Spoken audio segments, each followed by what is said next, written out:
So let me look at two ways of creating roofs. What I want to do is switch to 3D view just to show you the building. And what I've got at the moment is on the top here I've actually got a floor. I'm going to delete the floor. So I just selected it and said delete.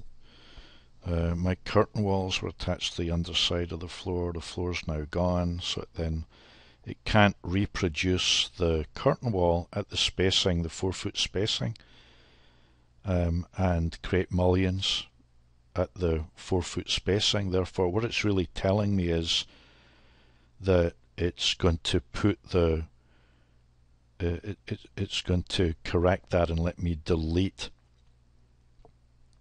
the mullions that it had placed on the underside of the floor and return to the condition where it's trying to apply the curtain wall settings as I designed them.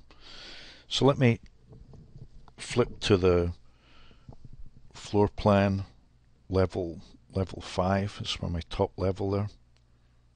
And what I want to do is I want to create a roof on here.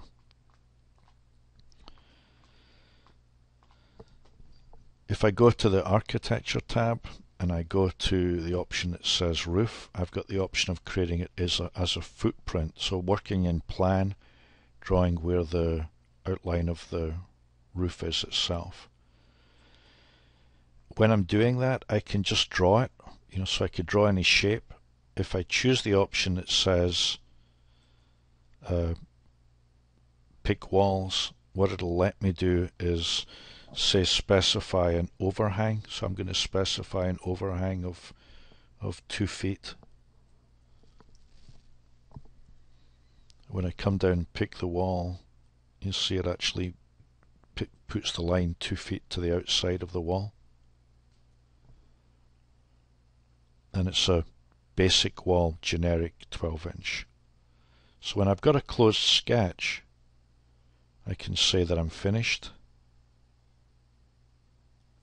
And if I looked at this in 3D, it's a curtain wall. It's a roof on level 5. Right. So right now at the moment, what I've got is that my curtain walls were repeating at 4-foot centers horizontally, and they came all the way up to here. I can pick all my curtain walls, tab, select, and attach to, this is the, sorry, my screen's a little bit crunched because of the recording size. Attach top or base to the roof that I just created will adjust the curtain walls to make sure they go to the underside of the roof.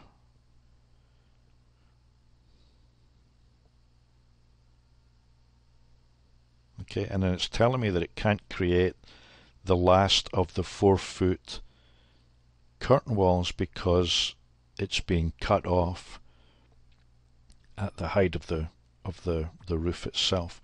So the delete the element here really means get rid of the any mullions that were above the roof itself. Oh, I need to correct that. There's an easy.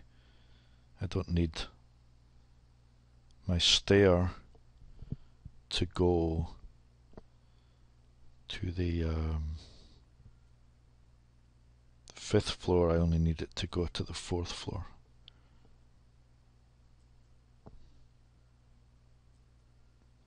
And I don't need my shaft opening to go all the way up to the roof. So that's what I just corrected here.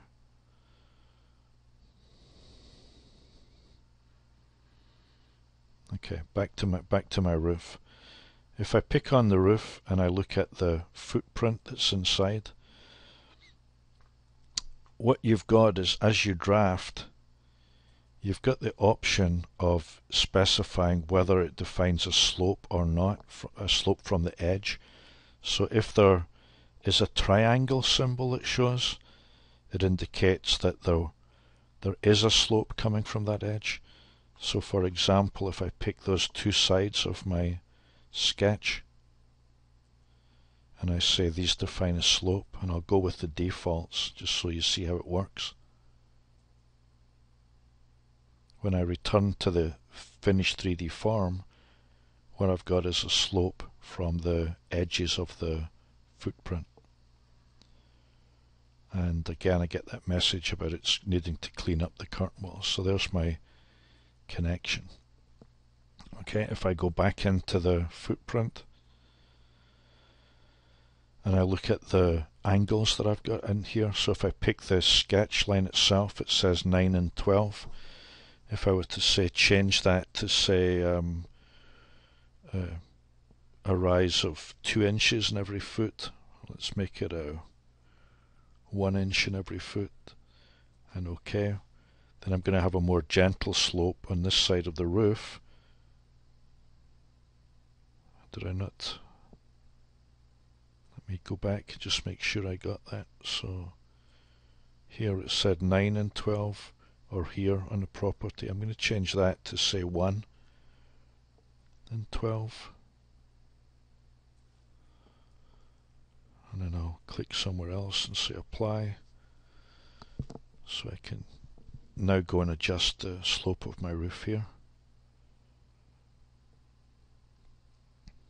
And it should update, and I should get the message about it wants to clean up the curtain wall connections. So